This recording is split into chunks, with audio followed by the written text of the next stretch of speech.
कल हमने chapter number 2 polynomials का इंट्रोडक्शन किया था। ये क्लास 10 का हमारा चैप्टर नंबर 2 है पॉलिनोमियल्स। तो इसमें हमने इंट्रोडक्शन बताया था आपको पॉलिनोमियल्स का कि पॉलिनोमियल्स क्या होता है और किस तरह के क्वेश्चन हमसे पूछे जाने वाले हैं इसमें। आज हम इसकी एक्सरसाइज 2.1 की बात कर लेते हैं। काफी सिंपल एक्सरसाइज है जिसमें सिर्फ हमें ग्राफ के साथ सॉल्यूशन बताने हैं। कुछ ग्राफ्स बताए गए हैं जिनके आपको बताना है कि भाई इसमें कितने जीरोस होंगे। जैसे उसने ग्राफ गिवन किया है इसमें फर्स्ट में इस टाइप से। अब ये कह रहा है कि पॉलिनोमियल है वो y px वो x की फॉर्म में है, वो x की फॉर्म में है। आपको कह रहा है कि इस ग्राफ में अगर ये है, कर्व क्या है, ये है, लाइन क्या है, इसका ये है, तो आपको बताना है इसके कितने जीरोस होंगे। तो जीरोस निकालने के लिए हम क्या करेंगे, इसमें हम देखेंगे ये जो लाइन है, ग्राफ पर जो लाइन बन रही है, ये y एक्सिस हो गया हमारा, y dash x x dash. ये लाइन x एक्सिस को कितने टाइम कट कर रही है, क्योंकि x एक्सिस में ही पॉलिनोमियल है, मतलब x की वैल्यू में ही पॉलिनोमियल है। तो अगर देखेंगे हम x एक्सिस को कितने टाइम कट कर रही है। अगर ये x एक्सिस को कट ही नहीं कर रही है तो इसका कोई भी जीरो नहीं होगा, तो नो जीरो। ठीक है, कोई भी जीरो नहीं होगा। जीरो किसे कहते हैं, कल हमने इसकी बात कर ली थी कि वो वैल्यू जो पॉलिनोमियल को जीरो बनाए उसी को हम क्या कहते हैं, उसका जीरो बोलते हैं। तो यहां पर इसका कोई जीरो नहीं होगा इस पॉलिनोमियल का, क्यों, क्योंकि y के फॉर्म में गिवन है। अब अगर हम बात करें इस वाले ग्राफ की, इसमें जो कर्व है वो कुछ इस टाइप से बताया गया है। भैया आपने इसे पॉलिनोमियल क्यों बोला? इसने हमने नहीं बोला है, ये उसने नहीं बताया। वैसे भी ग्राफ पर जो हम ये लाइन या फिर कर्व बनाते हैं वो पॉलिनोमियल को ही रिप्रेजेंट करते हैं। तो यहाँ पर क्या हो गया, जैसे ये कर्व है हमारा, अब ये एक्स एक्सिस को कितने टाइम पे कट कर रहा है, एक्स एक्सिस पर सिंगल 1 टाइम पे कट कर रहा है, तो इसका कितने जीरोस होंगे, इसके जीरोस होंगे कितने, 1, इसका एक जीरो एग्जिस्ट करेगा। ऐसे ही दूसरा ग्राफ है हमारे पास कुछ इस तरीके से, इसमें बनाया है ये। अभी एक्स एक्सिस को कितने टाइम पे कट कर रहा है, 1 2 और 3, तो इसके 3 जीरोस होंगे। सिंपल है। ऐसे ही ये वाला कर्व है हमारा, इसे हम पैराबोलिक कर्व भी कहते हैं। यू शेप जो है हमारी, यू शेप ऐसे हो सकती है, ऐसे हो सकती है, कहीं भी हो सकती है, इस तरीके की, ये सभी पैराबोलिक है। लेकिन अगर वो इस कर्व की बात कर रहा है तो एक्स एक्सिस को कितने टाइम कट कर रहा है, 2, तो इसमें 2 जीरोस एग्जिस्ट करेंगे इसके। ये बात चल रही है इसमें। लेकिन अगर फंक्शन ये y के फॉर्म में होता तो हम देखते कि वो y को कितने टाइम में कट कर रहा है। जैसे अगर मान लेते हैं इस फॉर्म में होता है, ये जो x है वो यहाँ पर y के फॉर्म में है, तो y को कट कर रहा होता, तब उसमें हम y को चेक कर रहे होते। लेकिन ये x की फॉर्म में है वेरिएबल हमारा, या फिर हम कह सकते हैं पॉलिनोमियल हमारा x की फॉर्म में है, तो हम देखेंगे कि कर्व जो है वो x एक्सिस को कितने टाइम कट कर रहा है, तो उसी के अकॉर्डिंग उसके जीरोस एग्जिस्ट करेंगे। अब ऐसे ही अगर हम बात कर लें इसके फिफ्थ पार्ट की, इसका फिफ्थ पार्ट में भी जो ग्राफ है हमारा वो कुछ इस टाइप से है।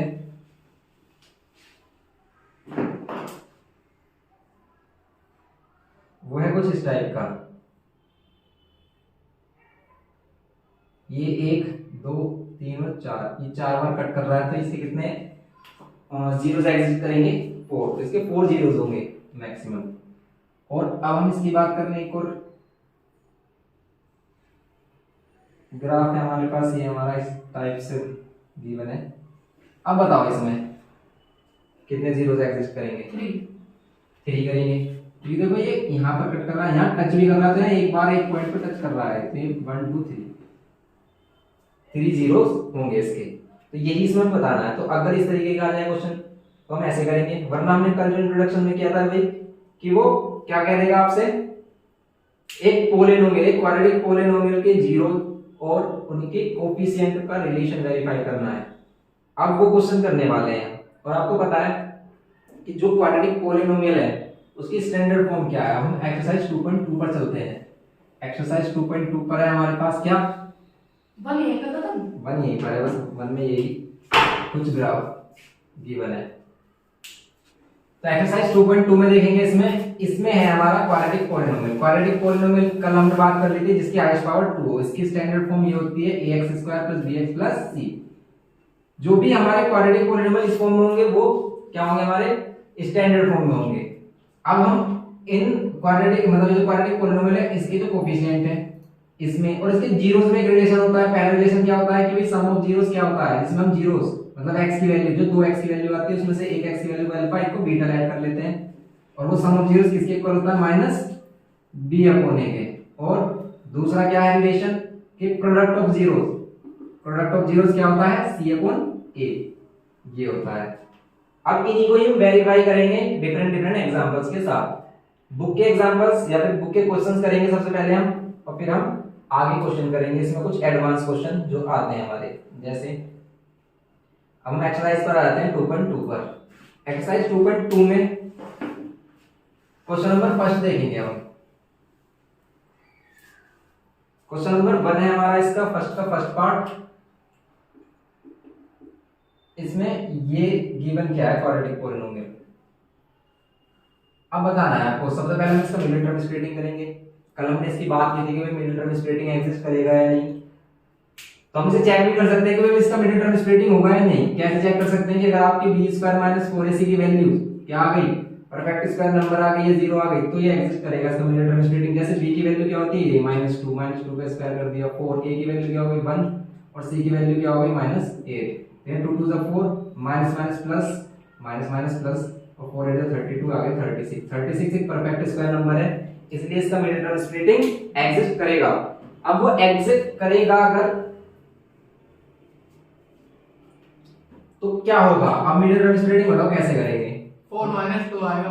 तो मिडिल टर्म स्प्लिटिंग हमने कराया आपको कि किस तरीके से मिडिल टर्म स्प्लिटिंग करते हैं, और अगर आपको भी सीखना है, आपको नहीं आता है, तो आपको लिंक डिस्क्रिप्शन बॉक्स में मिल जाएगा, आप उसको देख सकते हैं।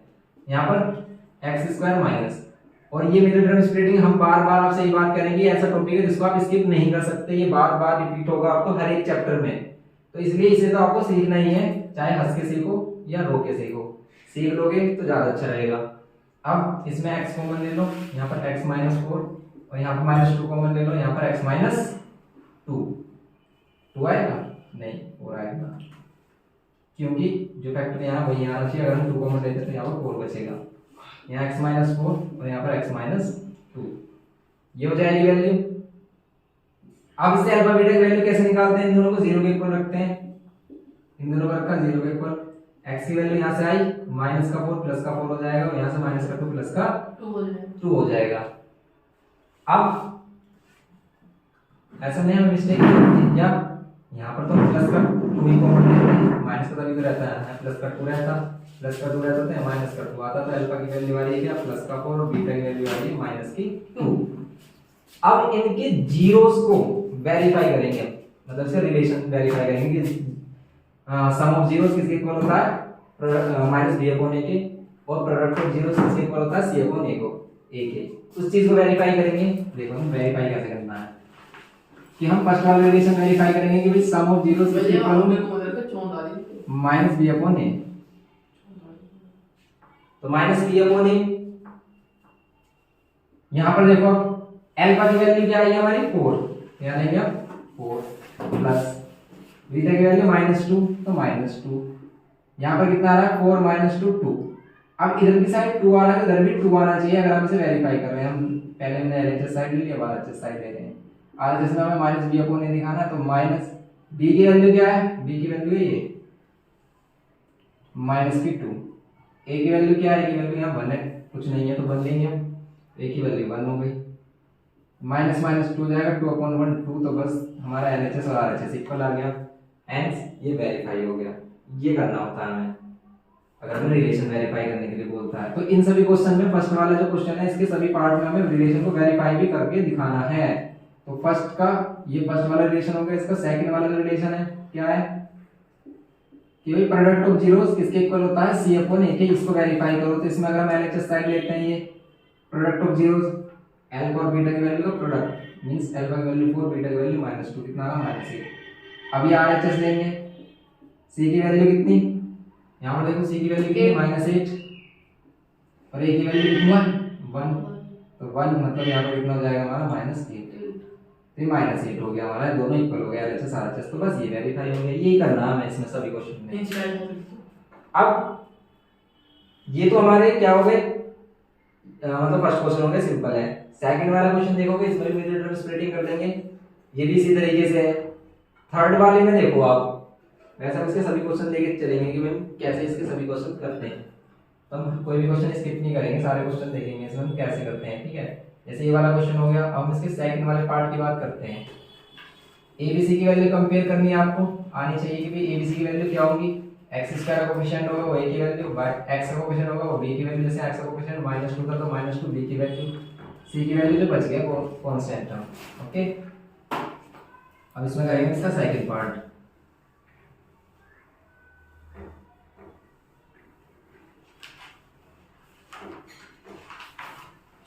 सेकंड वाला पार्ट है इसमें, फर्स्ट का सेकंड पार्ट है हमारा कि 4s। अब देखो ये s है, x है, y है, z है, कुछ भी हो आप उसे x ही लेट करके चलो। अब बताओ इसमें क्या होगा। तो इसमें क्या हो रहा है हमारा, अब अगर ये यहाँ पर आ गया जाती है वैल्यू तो ये वाला जो कोफिशिएंट होता है हम हमेशा ये करते हैं कि जो x स्क्वायर का कोफिशिएंट होता है उसकी वैल्यू इसमें मल्टीप्लाई करते हैं पर लिखते नहीं है।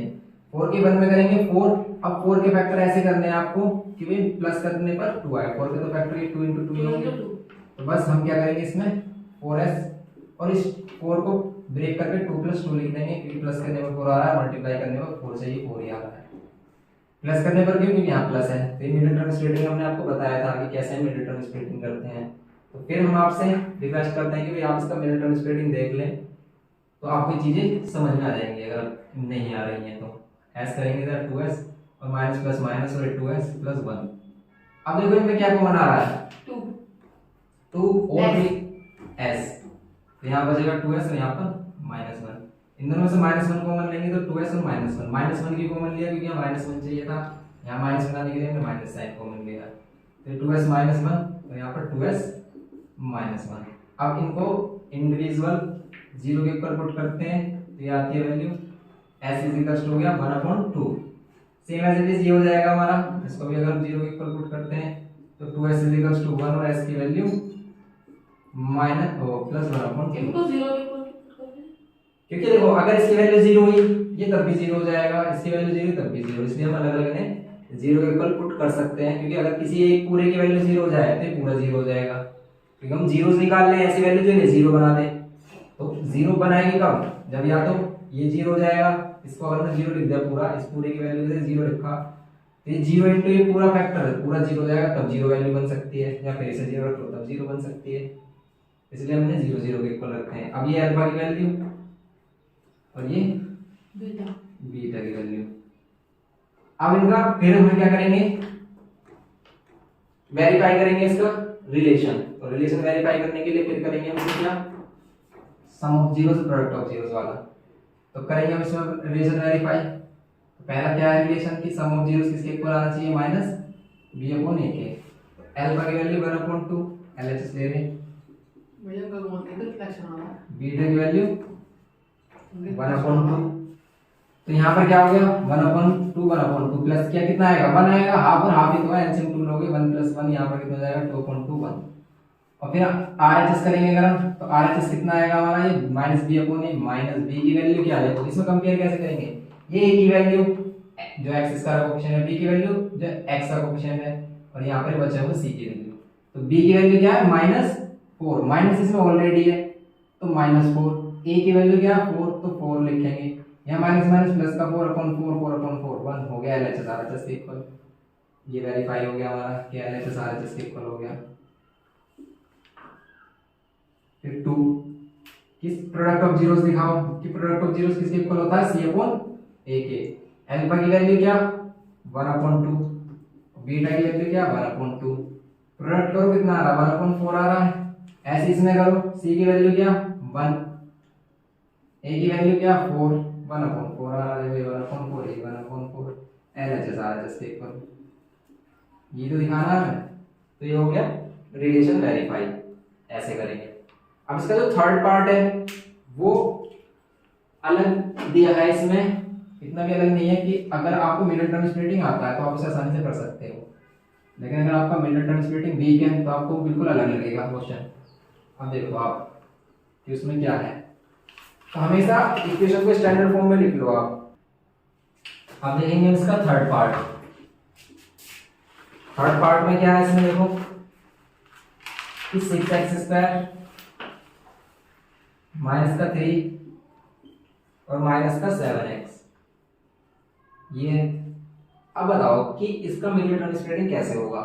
नहीं होएगा भैया, अगर आप ऐसे ही करना पड़ेगा। इसमें सोच रहे हो कि ऐसे ही करते हैं तो कभी भी नहीं होने का, क्योंकि ये अरेंज करना पड़ेगा। इसकी स्टैंडर्ड फॉर्म ये है कि भाई पहले एक्स स्क्वायर फिर एक्स वाली वैल्यू फिर कांस्टेंट टर्म। तो इसे सबसे पहले पावर के जो डिग्री होती है उसके ऑर्डर के अकॉर्डिंग लगाएंगे। यहाँ पर पावर 2, यहाँ पर कांस्टेंट टर्म। अब करेंगे ये जो 6 है इसकी मल्टीप्लाई इसमें 18 कैसे फैक्टर के माइनस करने पर 7 आए, आप बता सकते हो। आप 18 कैसे फैक्टर माइनस करने पर 7 आए, बताओ। 9 2 18 और 9 माइनस 2 7 भी हो रहा है। यहाँ 6x square minus 9x minus minus plus 2x, ये माइनस 3। यहाँ पर कॉमन लेंगे 3x, कितना बचेगा x माइनस 2x बचेगा अगर यहाँ लेंगे। यहाँ पर 3 सेम यहाँ पर रहना चाहिए, यहाँ पर है हमारा कुछ भी कॉमन नहीं आ रहा तो प्लस का 1 कॉमन ले लेंगे, बिल्कुल सेम फैक्टर आ गया। तो यहाँ पर हो गया 2x माइनस 3 और यहाँ पर हो गया 3x प्लस 1। यहाँ पर इनको दोनों को इंडिविजुअल जीरो के ऊपर पुट करते हैं तो यहाँ से x की वैल्यू क्या आ रही है 3/2 माइनस 3 इधर लेके गए फिर 2 डिवाइड में डायरेक्ट इसको जीरो के ऊपर रखेंगे तो x की वैल्यू क्या आ रही है -1/3। अल्फा की वैल्यू क्या होगी 3/2 और बीटा की वैल्यू -1/3। तो आप इसे अल्फा और इसे बीटा के लिए ऐड कर सकते हैं, कोई प्रॉब्लम नहीं है। अब बात आती है कि इसका रिलेशन कैसे वेरीफाई करके दिखाएं। तो रिलेशन वेरीफाई करके दिखा दो। रिलेशन वेरीफाई करने के लिए आपको सम ऑफ जीरोस किसके इक्वल दिखाना है माइनस b/a के। तो सम ऑफ जीरोस में क्या करेंगे इन दोनों का प्लस 3/2 प्लस में ये माइनस का 1/3। इसको सोल्व करो कितना आ रहा है 3/2 प्लस माइनस दो साइन है तो एक सिंगल साइन कर दो से प्लस माइनस माइनस 1/3। दोनों का एलसीएम बताओ कितना होगा 2 और 3 का एलसीएम 6। तो 6 अगर एलसीएम है तो 2 3 को कितने टाइम, या फिर हम ऐसे करते हैं कि इन दोनों की मल्टीप्लाई करो इसको उधर ऐसे भी हो जाता है। तो ऐसे तो इसका एलसीएम ऐसे ही आ रहा है हमारा। तो यहाँ पर 3 से 9 हो जाएगा और यहाँ पर 3 इसको 2 टाइम्स में करा था 2 हो रहा है। क्योंकि देखो इन दोनों की मल्टीप्लाई करके एलसीएम आ रहा है, इसको इधर मल्टीप्लाई कर सकते हैं 7/6। वैसा आप ऐसा हर किसी क्वेश्चन में यूज कर सकते हो कि आपको अगर एलसीएम नहीं लेना रहा तो इन दोनों की मल्टीप्लाई करो, इसको इधर मल्टीप्लाई कर दो इसको इधर, हमेशा आंसर सही आएगा। ये आ गया हमारा 7/6। फिर अगर हम इसका ये वाला पार्ट देखते हैं कि इक्वल आ रहा है नहीं, तो यहाँ पर माइनस b की वैल्यू क्या, b की वैल्यू यहाँ से देखेंगे ये नहीं है b -7। फिर a की वैल्यू क्या, a की वैल्यू है हमारी 6। तो ये आ गया हमारा कितना माइनस माइनस प्लस का 7/6। देखो ये 7/6 ये भी 7/6 LHS RHS के इक्वल, ये हो गया हमारा प्रूफ। सेकंड वाला प्रोडक्ट ऑफ जीरोस किसके इक्वल होना चाहिए C/A के। इसको वेरीफाई करेंगे अल्फा की वैल्यू 3/2 बीटा की वैल्यू -1/3। 3 से 3 कैंसिल हो रहा है बच रहा है -1/2, ऐसे सेम इधर आना चाहिए। c की वैल्यू क्या, c की वैल्यू यहाँ से -3। a की वैल्यू क्या, a की वैल्यू 6। कैंसिल कर रहे हो क्या -1/2 आ रहा है, यस आ रहा है। तो हो गया इसका रिलेशन वेरीफाई। ओके ये करना है, सिंपल से क्वेश्चन है, बिल्कुल आसानी से कर सकते हो। अब इसमें फोर्थ वाले क्वेश्चन देखते हैं, जैसे इसमें क्वेश्चन नंबर 4 देखते हैं, उसमें क्या करेंगे। अब बात सुनेंगे हम कि भाई अगर वो स्टैंडर्ड फॉर्म में है कि उसमें भाई तीनों टर्म्स हैं तो उसमें मिड टर्म स्प्लिटिंग होगा, वरना मिड टर्म स्प्लिटिंग होगा ही नहीं। जैसे आगे जो क्वेश्चन हमें गिवन है क्वेश्चन नंबर 4 और 5 उसमें देखेंगे कि इसमें मिड टर्म स्प्लिटिंग कर ही नहीं सकते। मिड टर्म स्प्लिटिंग सिर्फ किसमें कर सकते हैं, जो अपनी स्टैंडर्ड फॉर्म में है जिसमें तीनों ही टर्म्स हैं। अब जैसे इस वाले क्वाड्रेटिक पॉलिनोमियल में सिर्फ 2 ही टर्म्स हैं 4u² और प्लस 8u, ऐसे करके इसमें दिया है। इसमें सिर्फ 2 ही टर्म्स हैं, तो अब इसमें हम कोई मिड टर्म स्प्लिटिंग यूज नहीं करेंगे। क्वाड्रेटिक इसे इसलिए कह रहे हैं क्वाड्रेटिक पॉलिनोमियल क्योंकि इसकी हाईएस्ट पावर 2 है, ये भी इसकी डिग्री 2 है जैसे हमने कल बात की थी इसके इंट्रोडक्शन में। अब इसमें क्या करना है, सिंपल आपको क्या करना है, अगर कॉमन आ रहा है तो कॉमन लेना है, वरना इसे डायरेक्ट 0 के ऊपर रख देना है। तो इसमें से कॉमन आ रहा है 4u, तो यहाँ पर u बचेगा और यहाँ पर 2। अब या तो ये पार्ट पूरा 0 हो जाए या फिर ये पार्ट पूरा 0 हो जाए, तब ये 0 होगा तो इसको हम इंडिविजुअल 0 के इक्वल और इस वाले पार्ट को हम इंडिविजुअल 0 के इक्वल रखेंगे। तो u की वैल्यू यहाँ 0 ही आएगी क्योंकि 4 डिवाइड में आएगा तो 0 डिवाइड बाय 4 0 हो जाएगा और u की वैल्यू यहाँ -2। तो इसका मींस ये अल्फा हो गया और बीटा क्या हो गया -2। अब इसके रिलेशन वेरीफाई करने के टाइम पर आपको एक प्रॉब्लम आएगी क्या, कि अगर हम ले रहे हैं सम ऑफ जीरोस किसके इक्वल भैया b/a के।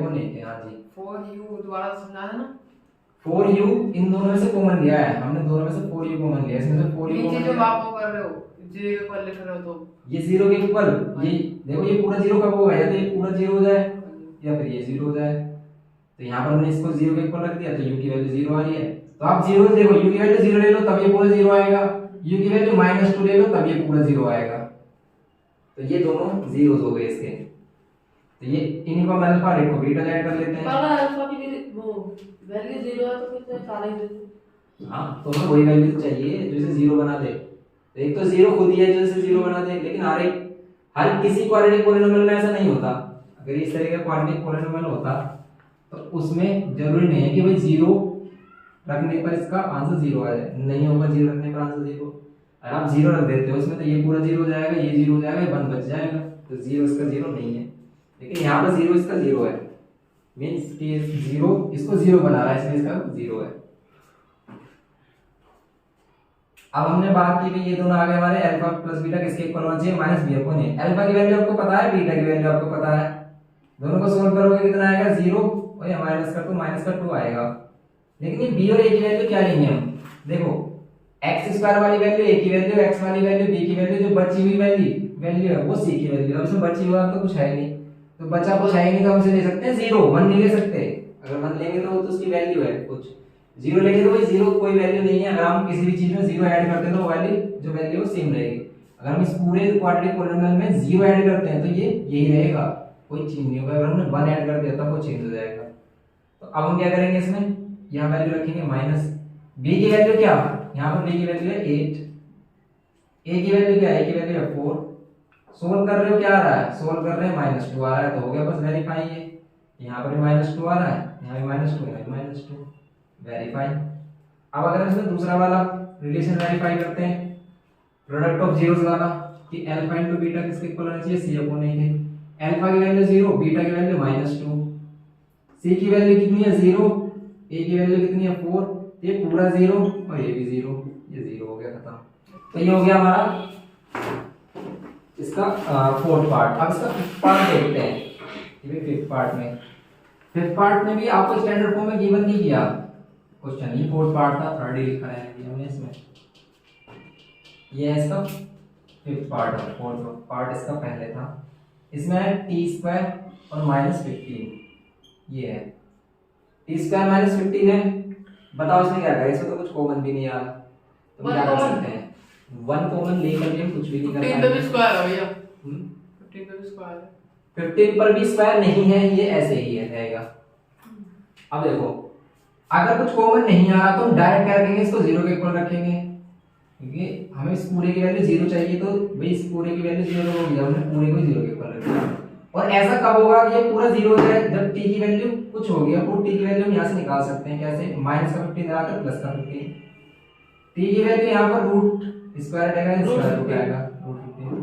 लेकिन ये जो वैल्यू है ना, इसको हम प्लस माइनस में लिख सकते हैं, कैसे? इस वैल्यू को हम प्लस माइनस में लिख सकते हैं, इसके बाहर हम प्लस माइनस साइन ले सकते हैं। कैसे ले सकते हैं प्लस माइनस साइन, देखो इस √15 को हम ऐसे लिख सकते हैं कि 15 और 1 × 1। तो इस 15 के साथ हम 1 × 1 लिख सकते हैं। अगर 1 × 1 है तो भाई ये प्लस का 15 ही रहेगा। लेकिन अगर मान लेते हैं इसके साथ क्या होता है, -1 और -1 होता, आप -1 × -1 करोगे तब भी तो +1 आएगा, और +1 × 15 √15 ही रहेगा। तो इसके अंदर अगर -1 × -1 की मल्टीप्लाई कर ले तो माइनस साइन बाहर आ सकता है। तो इसमें प्लस और माइनस आएगा, इसीलिए कि इसकी वैल्यू प्लस और माइनस दोनों हो सकती है, प्लस का √15 भी माइनस का √15 भी। तो इसीलिए इसके दो जीरोस हैं, एक प्लस की वैल्यू, ठीक है, दो वैल्यू है, तो प्लस का √15, ठीक है, दो वैल्यू है, प्लस का √15 और माइनस का √15। प्लस माइनस का मींस यही होता है कि दोनों वैल्यू एग्जिस्ट करती हैं। तो अल्फा की वैल्यू एक √15 ले लेंगे, एक ले लेंगे बीटा की वैल्यू -√15। अब इनमें वेरीफाई करेंगे इसके रिलेशन को, इसके जीरोस और कोफिशिएंट में रिलेशन वेरीफाई करना है। करो अब इसमें रिलेशन वेरीफाई। तो अगर इसमें हम फर्स्ट वाला रिलेशन वेरीफाई करते हैं, क्या होता है फर्स्ट वाला कि सम ऑफ जीरोस किसके इक्वल, -b/a के। तो सम ऑफ जीरोस में मींस अल्फा और बीटा की वैल्यू, अल्फा और बीटा की वैल्यू ये रही, यहाँ पर √15 प्लस और यहाँ पर -√15। ऐसे भी हो सकता है भैया। अब √15 और प्लस माइनस माइनस रूट 15। देखो जब दो साइन एक साथ आते हैं तो उनके साथ हम ब्रैकेट लगा लेते हैं, तो दोनों साइन एक साथ नहीं दिखा सकते, ब्रैकेट आएंगे दोनों साइन मल्टीप्लाई जाएंगे, प्लस माइनस माइनस, यहाँ आ गया 0। तो अब उधर वाली वैल्यू भी 0 आनी चाहिए, आएगी। बताओ कैसे आएगी, बताओ बी की वैल्यू क्या है इसमें, इस वाले में पॉलिनोमियल में बी की वैल्यू क्या, माइनस में है, बी की वैल्यू बताओ इसमें क्या, क्या बी की वैल्यू 1 है? नहीं, बी की वैल्यू क्या होती है, जो x के साथ वैल्यू होती है, x के साथ मान लेते हैं t की जगह x है, x स्क्वायर की वैल्यू, x स्क्वायर वाला टर्म तो है, x वाला टर्म तो है ही नहीं, तो इसकी जो स्टैंडर्ड फॉर्म है वो हम ऐसे लिख सकते हैं t स्क्वायर प्लस 0t और माइनस का 15 ऐसे। तो ये इसकी a की वैल्यू है 1, b की वैल्यू है 0 और c की वैल्यू कांस्टेंट टर्म जिसके साथ कोई x y z नहीं, कुछ भी नहीं होना चाहिए कोई वेरिएबल, वो है हमारे कांस्टेंट टर्म, ये है माइनस का 15। तो इसमें हाँ, तो यही समझने वाली बात है इसमें कि भाई अगर क्वेश्चन इस तरीके से आ जाए तो ये चीजें समझ में आ गई तो इसे हटा देते हैं। अब हम देखेंगे इसकी स्टैंडर्ड फॉर्म क्या है, क्योंकि हमें स्टैंडर्ड फॉर्म किस तरीके से लिखी होती है। देखो स्टैंडर्ड फॉर्म होती है ये ax square plus bx plus c, इस फॉर्म में है नहीं है, x स्क्वायर वाली टर्म है इसमें, t स्क्वायर को आप x स्क्वायर कह दो, तो x स्क्वायर वाली टर्म है इसमें, चलो हम इस t स्क्वायर को x स्क्वायर ले लेते हैं, ये इस तरीके से है। तो इसमें x स्क्वायर वाली टर्म है, ये कांस्टेंट टर्म है, इसमें कोई x y z नहीं होता, तो ये दोनों टर्म्स हैं, इसके पास b वाले नहीं है, तो इसके साथ हम क्या लिख लेंगे 0 into b, ये कर देंगे इसमें। तो देखो इसमें क्या होगा, सम ऑफ जीरोस, इन दोनों को प्लस किया माइनस 0 आ रहा है, इधर भी 0 आना चाहिए, b की वैल्यू हमने कंपेयर करने के लिए कह रहे थे कि b की वैल्यू क्या होगी यहाँ पर, तो ये b की वैल्यू क्या होगी x स्क्वायर, देखो इसको कैसे लिख सकते हैं x स्क्वायर, b की वैल्यू के लिए 0 into b लिख सकते हैं और माइनस 15, तो ये हो जाएगी a की b की, मतलब यहाँ पर जो हमारा हो जाएगा ये b की वैल्यू क्या होगी, इसके साथ हम x के साथ 0 ले सकते हैं। समझ रहे हैं बात को कि भाई अगर ये t है, t की जगह x होता तो इसे x स्क्वायर माइनस 15 लिखते, तो x स्क्वायर, इसमें x वाला टर्म नहीं है तो हम x के साथ 0 लिख सकते हैं और माइनस 15, तो ये a की वैल्यू, ये b की वैल्यू और ये c की वैल्यू, तो बस हम b की वैल्यू 0 और a की वैल्यू क्या ले लेंगे 1, यहाँ पर क्या हो जाएगा 0 हो जाएगा, बस 0। सेकंड वाले में प्रोडक्ट ऑफ जीरोस में आएगा minus c upon a, alpha की वैल्यू, अल्फा की वैल्यू क्या होगी इसमें, देखो अल्फा की वैल्यू हमने निकाली थी प्लस माइनस में, ये वाली वैल्यू आई थी 1 रूट 15 और एक माइनस रूट 15, इन दोनों प्रोडक्ट करेंगे तो रूट 15 के रूट 15 में करेंगे 15, लेकिन माइनस साइन आएगा, माइनस का 15 आ रहा है, यहाँ पर भी माइनस का 15 आना चाहिए, c की वैल्यू यहाँ भी माइनस की 15 और a की वैल्यू 1, तो यहाँ भी माइनस का 15, बस हो गया वेरीफाई। ऐसे इसका सिक्स्थ वाला पार्ट है, उसमें भी आपको मिडिल टर्म स्प्लिटिंग करना है और रिलेशन वेरीफाई करना है, सिंपल। भैया वाला दोबारा समझा दो जरा, इसके a b c वाले जो पॉइंट थे ना वो समझ से ना आया, अपने करा गया t को क्यों दिया आपने, t स्क्वायर माइनस रूट 15 मतलब 15 था। हां जी, इसको अगर हमें स्टैंडर्ड फॉर्म में लिखना है तो उसमें t स्क्वायर भी होना चाहिए, t भी होना चाहिए, कांस्टेंट टर्म भी होना चाहिए, तो इसको लिखा हमने t स्क्वायर, t वाला टर्म नहीं है तो उसके साथ 0 into t लिख सकते हैं ना, 0 into t 0 हो जाएगा और यहाँ माइनस का 15, तो बस इसलिए ये a की वैल्यू हो गई थी हमारी, ये b की वैल्यू और ये c की वैल्यू माइनस की 15, ये c की वैल्यू माइनस की 15 हुआ है, बस ये किया था बस इसमें हमने। तो सिक्स वाले पार्ट में क्या है हमारा 3x स्क्वायर माइनस का x और माइनस का 4 करो इसे, 3 4 से 12, 12 के फैक्टर माइनस करने पर बना है 4 माइनस 3, इसे कर देंगे 3x स्क्वायर माइनस का 4x माइनस प्लस का 3x माइनस का 4, x कॉमन लेंगे तो 3x माइनस 4 और यहाँ पर प्लस का 1 कॉमन लेंगे तो 3x माइनस 4, ये 3x माइनस 4 दोनों में से कॉमन और यहाँ पर x प्लस 1, यहाँ पर 3x माइनस 4 इक्वल्स टू 0 और x plus 1 equals two 0, x की वैल्यू हो गई 4/3 और x की वैल्यू हो गई माइनस 1, ये हो गई। अब ये अल्फा की वैल्यू ऐड कर लो और बीटा की वैल्यू क्या माइनस 1। अब इसमें फिर रिलेशन वेरीफाई करेंगे, तो रिलेशन वेरीफाई में क्या करते हैं, सम ऑफ जीरोस और product of zeros, alpha plus beta करो किसके equal minus b upon a, alpha की वैल्यू 4/3, बीटा की वैल्यू माइनस 1, इसे सोल्व करोगे क्या आएगा, तो माइनस 1 के नीचे 1 ले लो, एलसीएम 3 कर लो 4, अब ये माइनस का हो जाएगा प्लस माइनस, लेकिन 3 की मल्टीप्लाई इसमें भी होगी, एलसीएम जब ले रहे हैं इस तरीके से हो जाएगा 1/3, तो यहाँ पर भी 1/3 होना चाहिए। अब देखो b की वैल्यू क्या है इसमें, b की वैल्यू है -1, माइनस के साथ पहले से था -1, b की वैल्यू a की वैल्यू 3, तो आ गया हमारा 1/3 हो गया, बस हमारा एलएचएस और आरएचएस इक्वल, ये करना था वेरीफाई में, हो गया। सेकंड वाले में इसमें हमें प्रोडक्ट ऑफ जीरोस करना होता है, जो होता है माइनस इसमें होता है product of zero C upon A, alpha की वैल्यू 4/3, बीटा की वैल्यू -1, ये हो जाएगा माइनस का 4/3, फिर सी की वैल्यू क्या है इसमें -4, ए की वैल्यू क्या है 3, तो हो जाएगा माइनस का 4/3, ये है।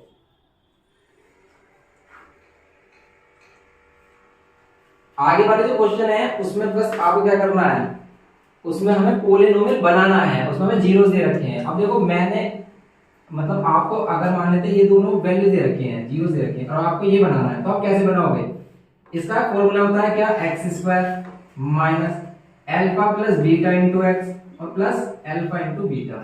आप अल्फा और बीटा की वैल्यू यहाँ रख दो, ये वाली वैल्यू हो जाएगी कैसे, x² minus alpha plus beta, ये आएगा जो हम फाइंड कर चुके हैं 1/3, 1/3 रख लो, अल्फा इंटू बीटा ये आएगा माइनस का 4/3, तो माइनस का 4/3 रख लो, ये आ गया x² माइनस 1/3, इसको x से मल्टीप्लाई कर लो, और यहाँ प्लस माइनस माइनस 4/3। आप कह रहे हो कि यहाँ पर ये कम आ रहा है, नहीं आ रहा, लेकिन अगर आप इसका एलसीएम लेते हो तो यहाँ जाएगा 3x² माइनस का 1x और माइनस का 4, ये आ तो गया ऊपर, नीचे तो कोई भी कांस्टेंट वैल्यू ले लो। अब इसमें आप 2 की मल्टीप्लाई डिवाइड कर लो, 5 की मल्टीप्लाई डिवाइड कर लो, ऊपर जो आंसर आएगा ना उसके जीरोस यही निकल के आएंगे, ठीक है, तो उसके जीरोस यही निकलेंगे हमारे, तो इसलिए ये मेन जो इसका पॉलिनोमियल वो ये है, ये तो कांस्टेंट वैल्यू है एक, जिसको आप बाहर रख सकते हो 1/3 को, इसको सोल्व कर लो, वो जीरोस यही आएंगे हमारे। अब ऐसे ही जो सेकंड वाला क्वेश्चन है इसमें कह रहा है कि find the quadratic polynomial each with the given numbers as the sum of zeros and product of zeros. तो सेकंड वाले क्वेश्चन में ना उसने क्या कहा है, उसने अल्फा और बीटा की वैल्यू नहीं दी है, उसने गिवन किया है सम ऑफ जीरोस और प्रोडक्ट ऑफ जीरोस की वैल्यू को, कि वो कह रहा है कि ये जो वैल्यू है ना हमारी 1/4 एंड -1, ये सम ऑफ जीरोस और प्रोडक्ट ऑफ जीरोस की वैल्यू है, मींस ये पहली वाली जो वैल्यू है वो है अल्फा प्लस बीटा की, और ये जो दूसरी वाली वैल्यू है वो अल्फा इंटू बीटा की वैल्यू है। तो बस हम इसे इस वाले इक्वेशन में रखेंगे, x² minus alpha plus beta into x plus alpha into beta. देखो यहाँ माइनस आएगा यहाँ प्लस आएगा, ध्यान रखना अल्फा प्लस बीटा के साथ क्या होता है माइनस बी अपॉन ए होता है, तो आप यहाँ पे याद रखना कि अल्फा प्लस बीटा के साथ minus sign, x² minus alpha plus beta की वैल्यू 1/4 तो 1/4x, इसकी वैल्यू क्या रखी है -1, तो प्लस है -1। अब आप इसका भी एलसीएम लोगे तो 4 या 4x² माइनस का, और यहाँ पर क्या हो जाएगा माइनस का 4 हो जाएगा इधर, क्योंकि प्लस माइनस माइनस, और 4 की 1 से मल्टीप्लाई करेंगे 4।